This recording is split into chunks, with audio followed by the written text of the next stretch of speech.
Et salut à tous, nouvel épisode aujourd'hui.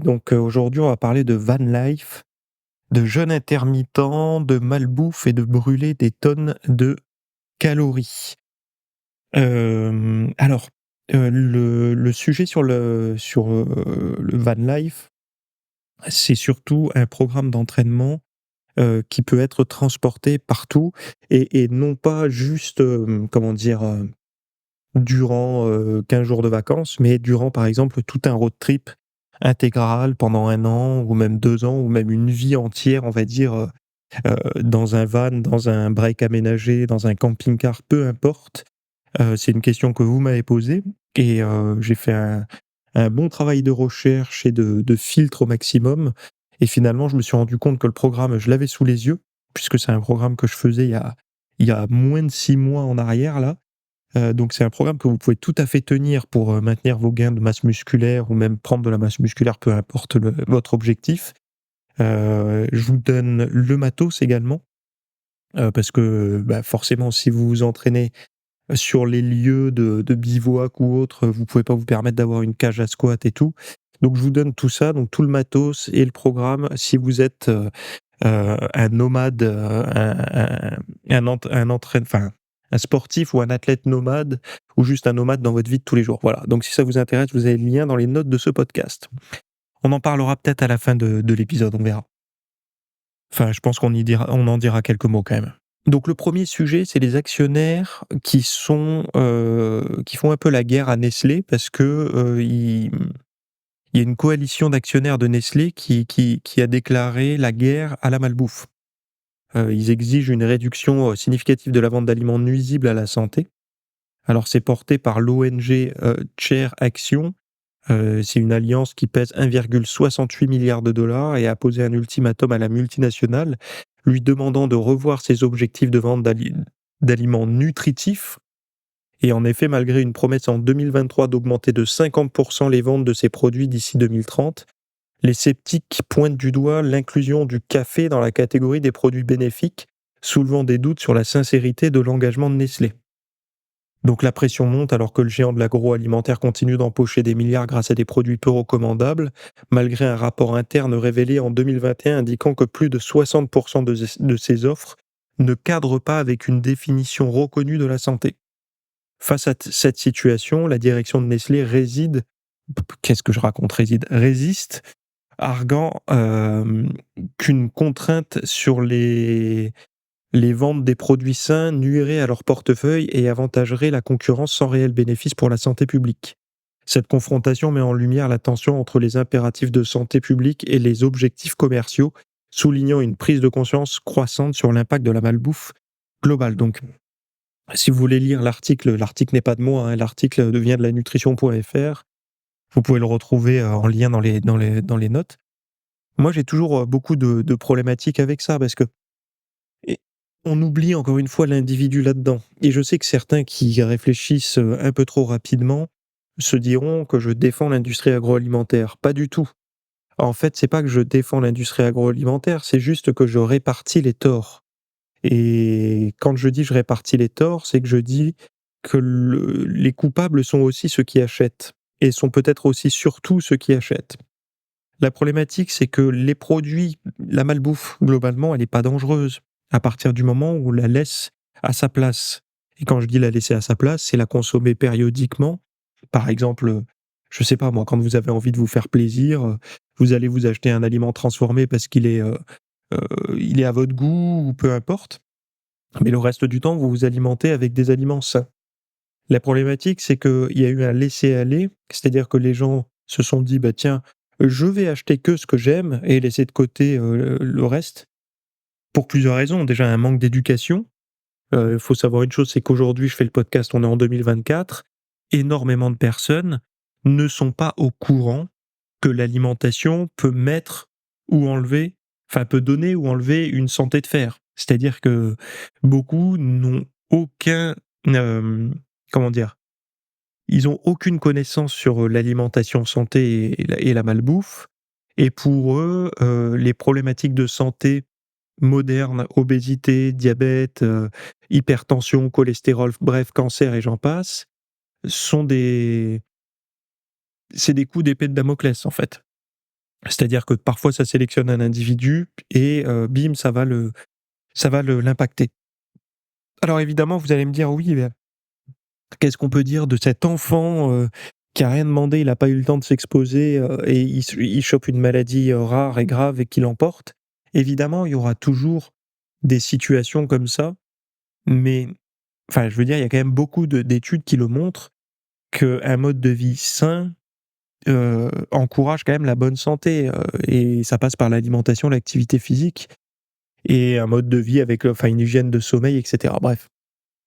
Et là, c'est vrai qu'on a tendance à accuser un petit peu, facilement l'industrie agroalimentaire qui n'a fait que répondre à une demande, hein.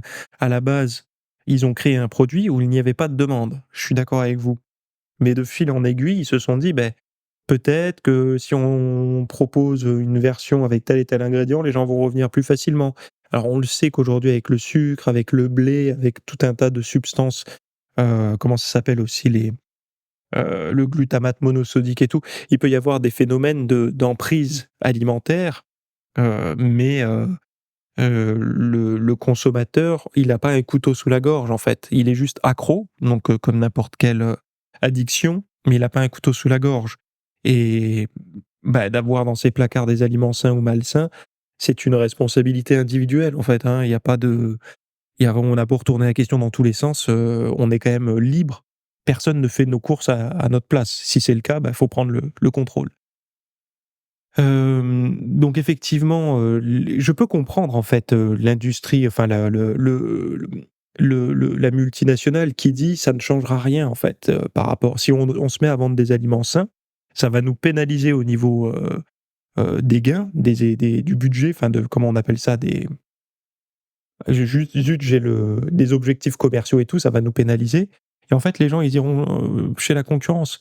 Je suis relativement d'accord avec ça. C'est-à-dire que s'ils se mettent à faire Nestlé, ils font des céréales comme, Kellogg's. S'ils se mettent à faire des céréales très sains et ben, les gens qui en ont rien à foutre et qui veulent des céréales, très sucrées et bons au goût, ils vont aller vers, Kellogg's. Ils vont plus aller vers Nestlé, tout simplement et là, je les rejoins sur ça. C'est pas comme ça qu'on va, améliorer.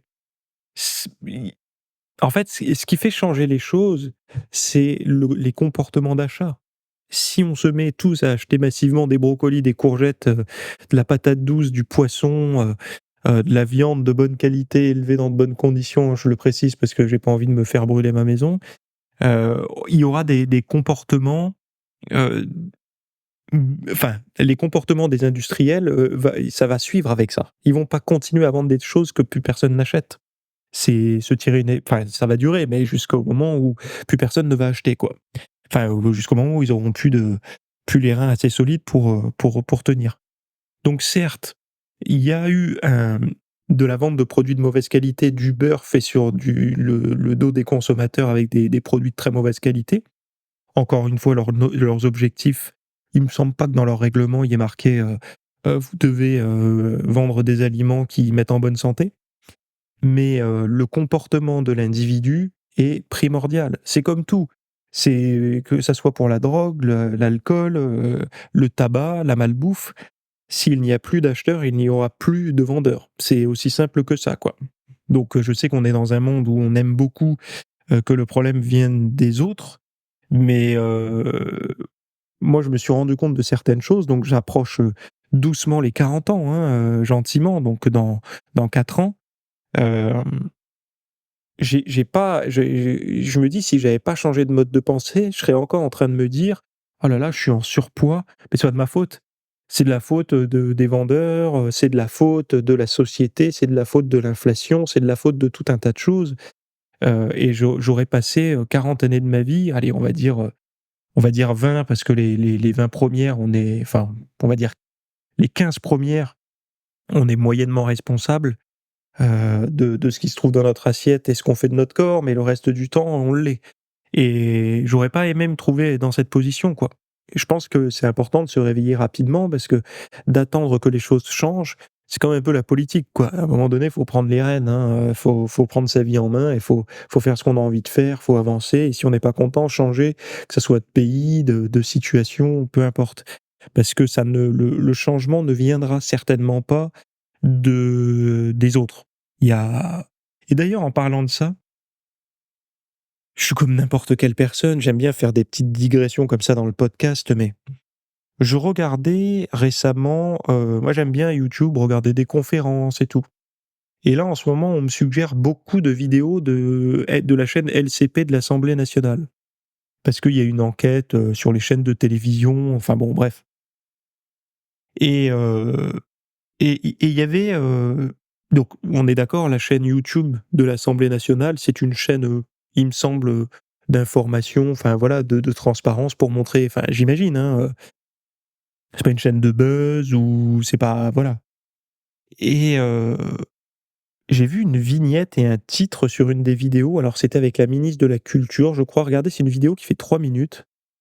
En fait, ça m'a surpris de voir sur une chaîne de l'Assemblée nationale, heu, des vous savez, des face à face, un petit peu comme, toutes ces vidéos buzz là, avec un éclair un peu versus entre les deux intervenants, avec un titre, «Vif échange» ou je sais pas trop quoi, un petit peu un titre, je vais pas dire clickbait, mais presque. Et je me suis dit: «Mais quel pourquoi ils veulent faire des vues, des clics? Pourquoi ils veulent inciter à voir ça? C'est quoi derrière, en fait?»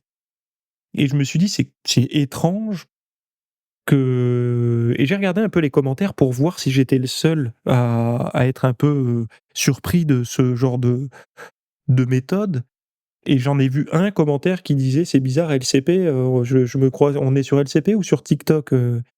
Et c'est vrai que moi, ma crainte, je vous le dis parce que je m'en fous des débats, je m'en fous du buzz et tout, chacun fait ce qu'il veut, s'ils ont envie de faire le buzz, ils le font.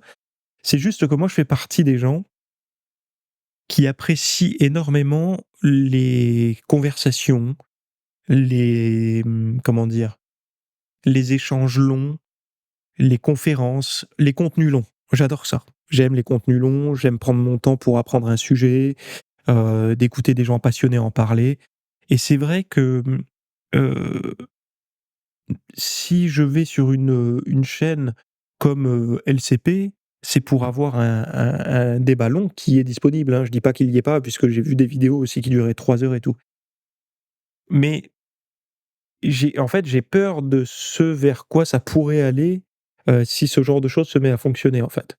Et j'ai peur que le contenu long disparaisse et que le contenu, en fait, je me dis: «Mais finalement, est-ce que tout ça, c'est pas de l'esbrouffe, quoi, tous ces débats et tout?» Alors vous allez me dire: «Mais il est naïf». Ben je le suis, parce que je pensais qu'il y avait quand même des gens qui tenaient un peu les rênes, et même si vous jugez moins naïf que moi, vous espérez quand même qu'il y ait des gens qui tiennent correctement les rênes à un certain moment. Sinon, vous serez pas là, vous aurez soit changé de pays, soit pris le contrôle, soit fait quelque chose. Mais ça me déçoit, voilà, je vais dire les mots, c'est je me sentais un peu déçu que même, des sphères comme ça, et croyez-moi, je suis pas du tout, dupe, sur toutes ces choses-là, ça me déçoit qu'ils aient mis un pied là-dedans, je trouve ça un peu étrange. J'avais envie d'en parler parce que c'est un sujet comme ça, mais on peut le retrouver dans des tas d'autres sujets, et il me semble que quand le buzz et la quête vive de l'attractivité comme ça, de toute façon, dites-vous bien une chose, c'est que dans la rédaction d'un scénario, il faut toujours qu'il y ait un conflit dans chaque acte, dans chaque scène. Un petit conflit, par exemple, un divorce, hem, le protagoniste veut faire telle chose, mais il se retrouve, face à quelque chose qui va s'opposer à lui, donc il va devoir trouver une solution. Il y a toujours une forme de conflit dans les scènes, que ce soit au cinéma ou même dans les téléfilms et tout ça, et ce conflit, pourquoi il est là? Parce que ce conflit, maintient la tension, et on le voit, les vidéos qui plaisent énormément, c'est des vidéos où il va y avoir un conflit entre un individu qui va critiquer un autre, entre un politique et un autre, entre un journaliste et un autre, enfin bon bref, où il y a toujours ce côté conflit qui est hyper addictif, hyper prenant, et il me semble qu'il faut pas oublier qu'il y a aussi des gens qui veulent s'informer, d'avoir du concret, d'apprendre des choses, parce que le conflit n'apprend pas grand-chose, hein. Enfin, moi je sais pas, mais quand, je vois des vidéos buzz, parce que ça m'arrive d'en voir aussi, je sors de là, j'ai l'impression d'avoir regardé comme une arène, un spectacle en fait de gladiateurs, une joute verbale et puis, c'est qui aura la meilleure punchline. Ça m'a rien appris. Je suis pas plus intelligent, voire peut-être même plus con et heu et finalement, après j'ai un peu des regrets parce que je me dis: «Mais je suis vraiment, nul d'avoir perdu, tant de minutes à regarder ce truc-là». Donc à tous les points de vue, je perds. Donc finalement, je préfère ouvrir un bouquin. Mais j'ai peur en fait pour l'avenir, des contenus, parce que c'est quand même, internet est pas vieux, enfin en tout cas les vidéos sur internet, les contenus sur internet ne sont pas vieux et je crains qu'à un moment donné, on se retrouve à avoir vraiment que de la daube, parce que la part du gâteau est tellement à partager entre plein de personnes qui j'ai peur que ça soit le même sort que pour le journalisme en ligne en fait, hein. Je sais pas si vous avez déjà essayé d'aller regarder, les anciens journaux que vous étiez peut-être abonné par le passé, mais c'est insupportable. Il y a on sent bien qu'il y a plus aucune, envie de plaire au lecteur, il y a plus aucun confort de lecture sur ces revues-là en ligne. C'est à peine vous cliquez, il y a une vidéo en haut, il y a une vidéo en bas, il y a des pubs des pop-up et tout. Il y a plus aucune expérience utilisateur. Le but n'est pas de vous fournir un article qui va être bien, c'est que vous ayez le maximum de présence, que vous voyez le maximum de publicité pour qu'ils arrivent à survivre et je crains et d'ailleurs les articles en question souvent qui marchent le plus, c'est du clickbait, hein, avec des enfin bon bref, ça me désole, parce que c'est des choses que j'aime et c'est des choses qui sont en train de disparaître. Voilà, bref. Donc je continuerai moi à faire des contenus, mi-longs à longs. Voilà. Donc pour en revenir à tout ça, bon, voilà, reprenons un peu nos responsabilités individuelles aussi. On peut faire la guerre aux industriels, verbalement, laissons-les tranquilles. La meilleure guerre qu'on peut faire, c'est de plus acheter les produits qui nous mettent en mauvaise santé, hein, donc voilà. Si les gens sont pas contents, ils arrêtent d'acheter et voilà. Donc le jeûne intermittent à la loupe, ah oui, alors ça c'est une étude, un article basé sur une étude de l'American Earth Association, je crois. Enfin bon bref, vous irez voir, il y a tous les liens. Heu Là, alors, mais écoutez bien, on va prendre des pincettes et tout, parce que le jeûne intermittent, il aurait un risque cardiovasculaire à ne pas ignorer sur le long terme. Donc je lis, hein, le jeûne intermittent très en vogue pour ses bénéfices apparents sur la santé serait-il en fait un couteau à double tranchant? Une étude récente sème le doute, révélant que les adultes américains suivant un jeûne intermittent limité à 8 heures par jour encouragent un risque, alors encourent, pas encouragent, encourent un risque accru de 91% de décès par maladie cardiovasculaire, comparativement à ceux qui mangent sur une période de 12 à 16 heures. Donc normal quoi. Cette découverte surprenante, issue de la recherche présentée lors des sessions scientifiques 2024 de l'American Earth Association à Chicago, jette une ombre sur cette pratique populaire. Donc le jeûne intermittent qui consiste à restreindre l'apport alimentaire à une fenêtre quotidienne spécifique, bon ça vous le savez, heu, est scruté pour son impact, sur le long terme inconnu et les résultats indiquent une augmentation significative du risque de mortalité cardiovasculaire chez les adeptes. Bref, mais également de cancer et cette conclusion invite à une réflexion approfondie sur les recommandations diététiques, particulièrement pour les personnes à risque, soulignant la nécessité d'une approche personnalisée et d'une prudence face au jeûne intermittent. Alors il y a autre chose qu'ils ne disent pas, c'est que, parce que j'entends déjà tous ceux qui font le jeûne intermittent, les plus anxieux sont en train de prendre leur pouls. Et les autres, sont en train de dire: «C'est pas vrai, c'est encore ça, c'est un truc financé par l'industrie, pour qu'on mange plus souvent». Bon, rien de tout ça les gars, même si parfois il y a des conflits d'intérêts, il y a pas de souci. Là, c'est juste qu'il y a quelque chose qu'on ne dit pas, quelle est la qualité de l'alimentation? En fait, vous savez, dans les études, à chaque fois, qu'est-ce qui met en bonne santé? C'est pas tel ou tel régime, d'heures, de type, de machin, de bidule, non. Ce qui permet aux gens de rester ou de maintenir une bonne santé, c'est la qualité de l'alimentation. C'est-à-dire que vous pouvez très bien faire un jeûne intermittent de 8 heures par jour. Là, vous savez, vous vous alimentez pendant les 8 heures, admettons entre 13 heures et 20 heures ou entre midi et 20 heures, pardon. Mais vous pouvez manger durant cette période 2 000 calories, provenant de fast-food, de produits ultra transformés, ou vous pouvez très bien vous alimenter avec des produits bruts, un peu de cru, un peu de cuit, un peu de protéines animales, un peu de protéines végétales, beaucoup de fibres, beaucoup d'eau, et cetera. Donc vous avez ces 2 approches-là. Dans 15-20 ans, quels seront les effets sur l'organisme d'un jeûne intermittent A et d'un jeûne intermittent B? Vous allez me dire, «C'est pareil, tout est une histoire de calories et de macronutriments». Je vous répondrai: «Non», parce que d'une, c'est pas je pense, c'est que je suis convaincu, des études que j'ai pu lire sur l'industrie, enfin pas l'industrie, sur les aliments ultra transformés qui sont mauvais pour la santé, donc j'en suis convaincu. Et d'autre part, la simple observation, j'ai bien plus confiance dans une alimentation qui nous a maintenus en vie jusqu'à aujourd'hui que d'une autre qui est disponible que depuis quelques décennies, on va dire, pour certaines, voire un siècle pour les plus optimistes. Donc comment dire? Enfin optimiste, je dirais pas optimiste parce que c'est pas le bon mot, mais on va dire pour ceux qui ont la vue la plus étendue. C'est moi, tout ça, ça me montre que peut-être que le jeûne intermittent n'est pas, enfin, moi, je pense pas que ce soit une mauvaise chose, à moyen terme, à court terme, parce que c'est une pratique que j'aime bien faire, notamment, quand j'ai surchargé un peu mon organisme avec de la malbouffe, par exemple, durant les fêtes ou des choses comme ça. J'aime bien laisser un peu mon corps, bien se reposer avec des périodes un peu plus longues de jeûne. Donc je prolonge le jeûne nocturne jusqu'à midi, on va dire. Donc toute la matinée, je vais pas m'alimenter. Mais sinon, je préfère m'alimenter, le matin, le midi, le soir, avec une petite collation, avec des aliments sains. Je fonctionne mieux comme ça et je pense que mon organisme préfère ça parce que une chose que j'avais remarqué, moi, c'est que dès que je commence à faire le jeûne intermittent pendant plus de 15 jours, ma faim, mon appétit va se décaler et je vais me mettre à avoir des envies de manger le soir. Donc au début, ça va juste être le repas du soir qui va être plus copieux, mais au bout d'un moment, ça va pas être que le repas du soir qui va être plus copieux. Ça va être ça, puis je vais me mettre à avoir un peu plus faim, vers 22 heures. Sauf qu'à 22 heures, je suis plus censé manger si je suis le jeûne intermittent puisque, si je me mets à manger à midi, le dernier repas, il est à 20 heures.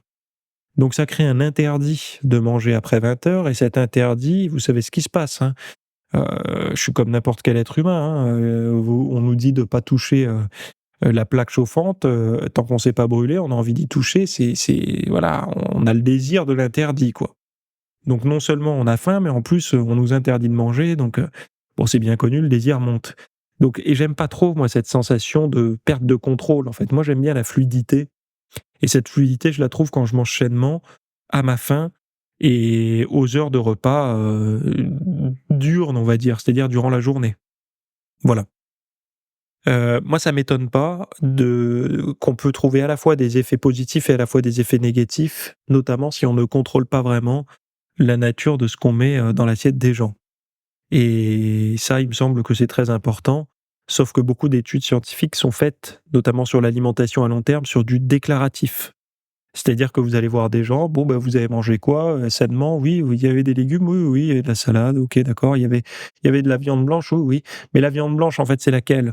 C'est la viande blanche, la 1 prix, la bio? Enfin, il y a tellement de variables, c'est très, très, très, très compliqué, les études sur la diététique, quand ce sont des études, basées sur du déclaratif parce que, déjà, il y a des biais et en plus de ça, nous n'avons pas tous, j'allais dire, pas les mêmes valeurs, mais si, un peu les mêmes valeurs puisque certains auront mis beaucoup d'investissements personnels pour apprendre la nutrition et ce qu'est une alimentation saine et d'autres, ils se seront limités à deux trois reportages Arte ou France 5 ou j'en passe et des meilleurs, pour se faire un point de vue sur ce qu'est une alimentation saine. Donc forcément, ça va se voir dans leur comportement, ça va se voir dans ce qu'ils achètent et d'ailleurs, c'est pas un problème de budget, hein, parce que même avec un petit budget, on peut manger sainement. Alors évidemment, vous mangerez pas bio, mais vous pouvez avoir de bien meilleures options que les pâtes blanches et les aliments ultra transformés. Enfin voilà quoi, contrairement à ce que l'industrie ou la publicité voudrait vous faire croire. Bref, comment brûler une tonne de calories? Je sais que ça peut intéresser pas mal d'entre vous et d'autres, ça peut les effrayer.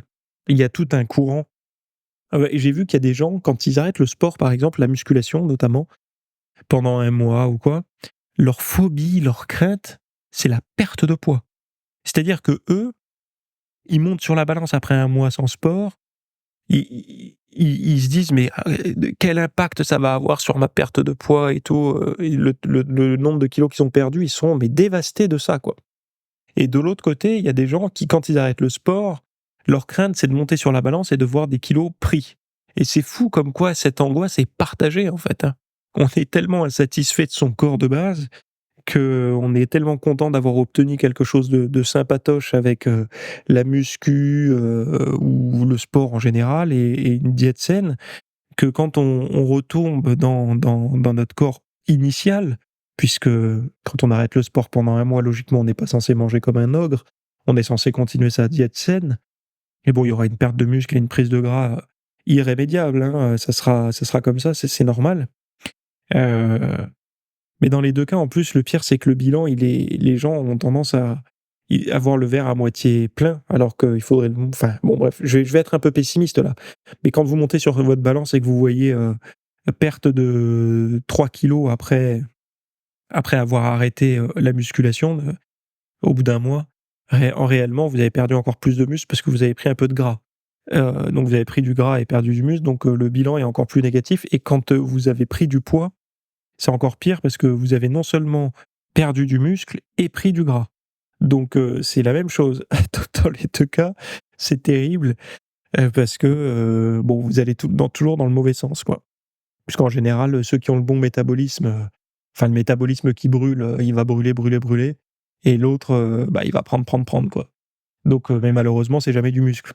C'est toujours le gras qui fait coucou, quoi. Bref, donc il y a des gens pour qui le podcast là ne devient plus intéressant parce qu'ils s'en foutent de brûler des tonnes de calories, ce qu'ils veulent, c'est les garder le maximum pour, fabriquer de la viande, de la masse musculaire. Donc les exercices qui semblent plus ardus ne sont pas toujours ceux qui brûlent le plus de calories. Donc pour ceux qui souhaitent optimiser la combustion calorique, il s'avère que les activités à faible intensité peuvent l'emporter sur les entraînements à haute intensité de type HIIT. Donc c'est un article de Lifehacker.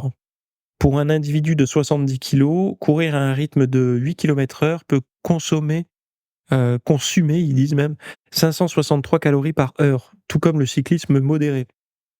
D'ailleurs, ça me fait penser, hier j'ai été courir, moi j'enregistre, on est lundi, vous avez le podcast le mardi, mais hier j'étais courir, en pleine nature, sans écouteurs, sans rien, je me suis vraiment connecté à la terre à chaque foulée.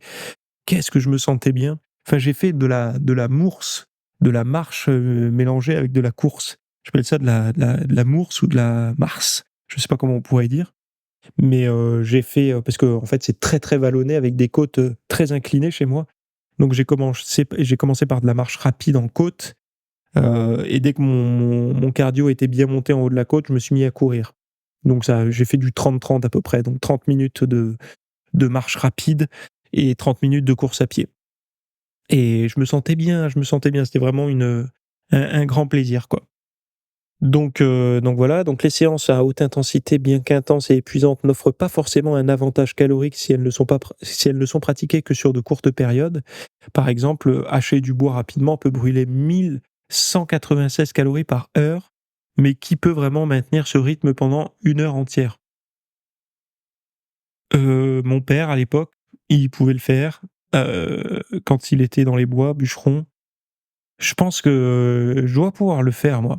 Je dois pouvoir le faire, parce que alors à la hache, hein, hacher du bois à la hache, j'imagine pas la tronçonneuse avec, des tronçonneuses comme dans les compétitions qui ressemblent plus à des Centro SPX préparés qu'à des tronçonneuses quand on les regarde bien avec leur pot d'échappement et tout. Non, non, à la hache, je pense que je peux le faire parce qu'il y a un côté ludique. Alors pour les hommes, hein, on est un peu, comment on appelle ça?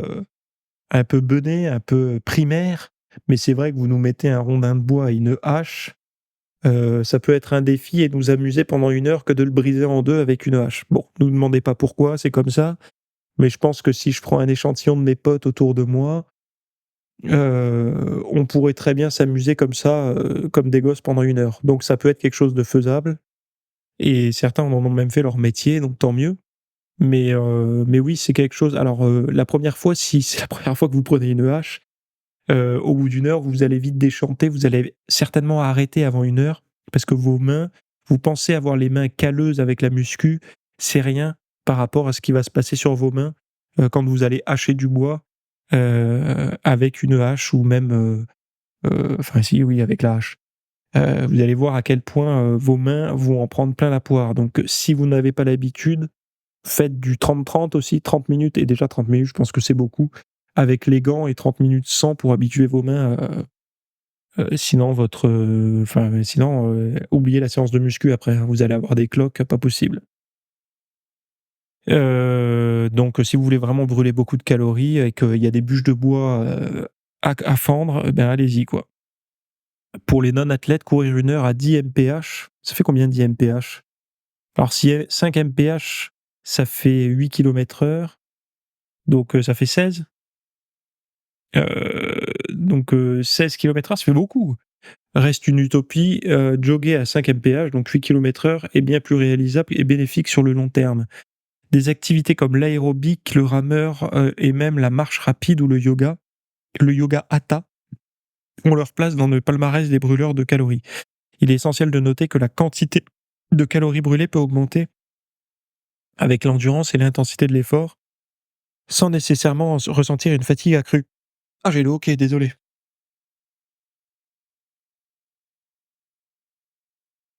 En fait, vous savez ce que c'est la problématique avec les comment dire? Les exercices de cardio et cetera?